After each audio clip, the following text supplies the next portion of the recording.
Welcome जी। आज हम बात करेंगे कि कार के बेसिक कंट्रोल्स जो एक बिगिनर को पता होने चाहिए गाड़ी चलाने से पहले। तो सबसे पहले हम यहाँ पे लाइट के कंट्रोल्स की तरफ देखते हैं। तो जब आप इस नॉब को ऊपर की तरफ करते हो तो ये आपकी पार्किंग लाइट्स ऑन होती है और इसके साथ आपके मीटर भी ग्लो करने लगता है। और ये सारे बटन्स एसी के हो गए और ये आपका पावर विंडो का ऑटो बटन भी आपको रात को दिखने लग जाएगा।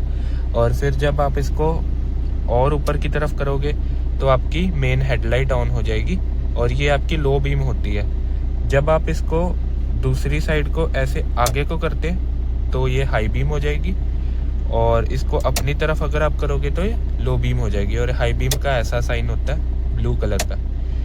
और पास लाइट देनी है तो इसको अपनी तरफ एक बार खींचना है, ये देखो ऐसे ऐसे ही आपकी पास लाइट होती है या डिपर होता है। और फिर अगर इंडिकेटर की बात करें, अगर आपको राइट का इंडिकेटर देना तो आपको नीचे को करना है, ये देखो इंडिकेटर चलने लग गया। फिर ये सेंटर में इंडिकेटर ऑफ हो जाएगा। जब आप स्टीयरिंग को पूरा ऐसे स्टीयरिंग पूरा काट देंगे तो ये अपने आप इंडिकेटर बंद हो जाता है। पर अगर आपने पूरा नहीं काटा तो फिर ये इंडिकेटर जगता रहेगा, तो आपको इसको फिर मैनुअली बंद करना है। और अगर आपको लेफ्ट का इंडिकेटर करना है तो आपको इसको ऊपर की तरफ करना है। ये आपका जब आप स्टीयरिंग काट दोगे तो ये भी बंद हो जाएगा। पर अगर आपको लेन चेंज करनी है तो आप लेन चेंज इंडिकेटर आपका होता है, अगर आप इसको सॉफ्टली थोड़ा सा नीचे को करोगे ना, ये देखो ये 3 बार चल के फिर अपने आप बंद हो जाएगा। ये लेन चेंज इंडिकेटर होता है। ये ऊपर को भी काम कर लेफ्ट को भी काम करता है। ये देखो ये आपका लेन चेंज इंडिकेटर हो गया। और ये आपके हो गए वाइपर के कंट्रोल्स। अगर इसको आप एक बार अपनी तरफ खींचोगे तो वाइपर पानी के साथ चलेगा, ये देखो। और जब भी आप वाइपर चलाओ तो सूखे मत चलाओ, इसलिए मैंने एक बार पानी चला दिया। मैं आपको दिखा देता हूँ अब वाइपर के कैसे होते हैं। अगर आपको एक बार वाइपर चलाना सिर्फ, तो इसको ऊपर एक बार करोगे, ये देखो सिर्फ एक बार हो गया। ये मिस्ट होता है। और फिर एक बार नीचे करोगे तो ये देखो ये थोड़े थोड़े टाइम बाद फिर अगर आपकी थोड़ी बहुत बूंदें पड़ रही हैं तो अब ये चला लो। और फिर अगर स्पीड बढ़ानी है तो उससे नीचे, अगर और स्पीड बनानी है तो उससे भी नीचे।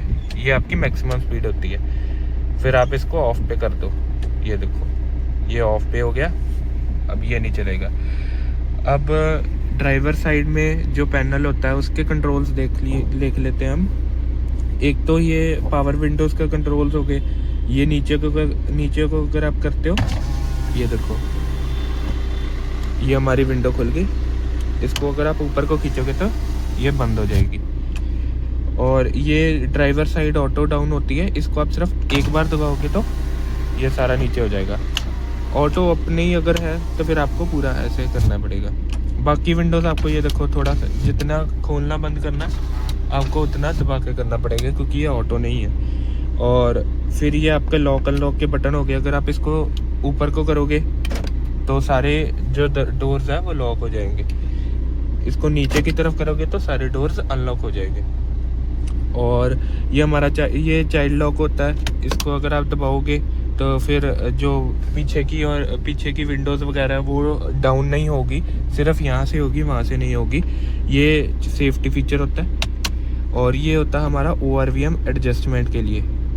ये देखो ये अगर आपको राइट का ORVM एडजस्ट करना है तो ये राइट की तरफ कर दो, लेफ़्ट का करना तो ये लेफ़्ट की तरफ नॉब घुमा दो। और फिर इसको ये जॉयस्टिक की तरह काम करती है। अगर आप इसको नीचे को करोगे ऐसे तो ये देखो आपका मिरर नीचे होने लग जाएगा। ऊपर को करोगे तो ऊपर की तरफ होने लगेगा। और अगर आप लेफ़्ट की तरफ करोगे तो ये लेफ़्ट की तरफ होने लग जाएगा। तो ये अपने हिसाब से जो भी आपको पोजीशन पे सेट करना है ये आपको सेट करना होता है। ये देखो ये हमने एडजस्ट कर दिया मिरर। ये देखो ये राइट का भी ऐसे ही काम करता है। जब आप राइट को करोगे तो ये राइट का भी काम करने लग जाएगा। और यही हमारे जो है डोर के कंट्रोल्स होते हैं जो ड्राइवर को ध्यान देने होते हैं। ये स्टीरियो वगैरह ये सबका अलग होता है गाड़ियों का। वैसे इसमें नॉर्मल जो फीचर्स होते हैं वो तो चलो सबको पता होते ही हैं। ये हमारा AC का होता है। ये होता है कंप्रेसर का, कि अगर आप इसका सेंटर में करोगे तो ये ऑफ हो जाएगा। इसको अगर आप पूरा लेफ़्ट की तरफ करोगे तो ठंडी हवा आएगी, और इस साइड करोगे तो हीटर ऑन हो जाएगा। तो हम इसको पूरा इस साइड कर देंगे क्योंकि हमें कूल चाहिए। और फिर ये फ़ैन स्पीड होती है, इसको अगर आप बंद कर दोगे तो आपका एसी नहीं काम करेगा, तो इसको 1 पे कम से कम रखना पड़ता है फ़ैन को, तभी एसी काम करता है। और ये देखो, चाहे हम इसको, ये देखो अगर हम इसको ऑफ करते हैं 1 पे नहीं रखते तो ये देखो हमारा एसी ऑन है, फिर भी नहीं ऑन, हमारा जो हवा नहीं आ रही, तो कम से कम 1 पे रखना पड़ता है। फिर ये फ़ैन आप एडजस्ट कर सकते हैं 2 3 4। तो और ये होता हमारा रीसर्कुलेशन, कि अगर आपको जो अंदर ठंडी हवा है जो ठंडी रहेगी, अगर आप इसको ऑफ कर दोगे तो बाहर की फ्रेश हवा भी आने लग जाएगी। तो इसको आप ऑन रखो जब एसी चल रहा है, पर अगर आपकी गाड़ी डायरेक्ट धूप में खड़ी है तो एक बार इसको ऑफ करना पड़ेगा ताकि गर्म हवा बाहर चले जाए, फिर उसके बाद आप ऑन कर लो जब गाड़ी ठंडी हो जाए। और ये कंट्रोल्स होते हैं कि जैसे आपको किस पोर्शन से हवा चाहिए, अगर आप इस पे सेट रखते हैं तो आपके ये वाले वेंट्स सारे एक्टिव रहेंगे ऊपर वाले।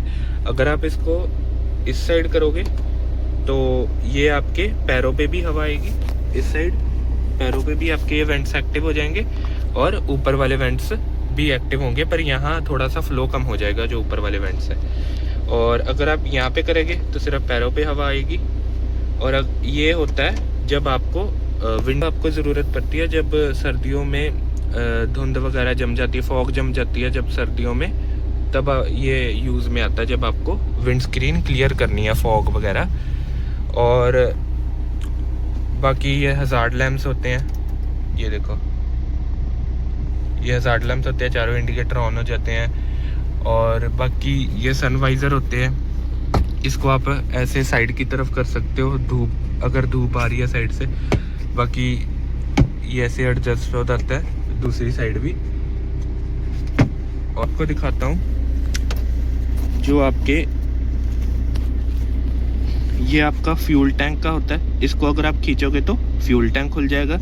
और ये आपका होता है डिग्गी खोलने का, अगर आप इसको खींचोगे तो पीछे डिग्गी अनलॉक हो जाएगी और फिर आप डिग्गी खोल सकते हो। तो आप नीचे को देखते हो तो ये होता है हमारा बोनेट का, ये देखो अगर आप इसको खींचोगे तो बोनेट अनलॉक हो जाएगा।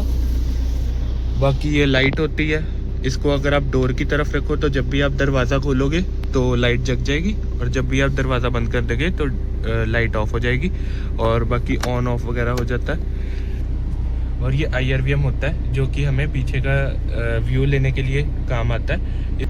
बाकी ये MID होती है, MID में ये आपका RPM मीटर होता है और ये आपका स्पीडोमीटर होता है। और यहाँ पे आपको माइलेज, कितने किलोमीटर गाड़ी चल गई है और क्या टाइम वगैरह हो रहा है, ये आपको इन्फॉर्मेशन मिलती है। हैंड ब्रेक एंगेज का साइन दिख रहा है। और ये साइड आपको ध्यान रखनी है कि आपकी गाड़ी कूल और हीट के जो सेंटर में जो होनी चाहिए, आपकी ये जो सुई है ये कूल और हीट के सेंटर में होनी चाहिए। अगर ये हीट की तरफ जा रही है तो आपको गाड़ी को तुरंत से तुरंत दिखाना पड़ेगा मैकेनिक को, वरना आपका इंजन सीज हो जाएगा।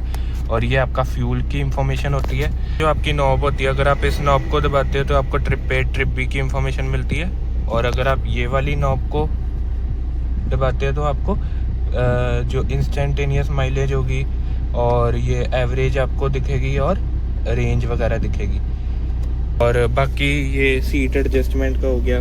सीट एडजस्ट करने के लिए हमारे सीट के नीचे एक ये लीवर होता है, इसको आपको ऊपर को खींच के सीट आप आगे पीछे कर सकते हैं। ये सीट रिक्लाइनर के लिए ये आपका होता है लीवर, इसको अगर आप खींचते हैं तो आपकी सीट जो है वो आगे या पीछे हो जाती है, आपको जैसे भी एडजस्ट करनी है। रोल्स होते हैं जो बिगिनर को पता होने चाहिए जब भी वो गाड़ी चला रहे हैं। Thank you.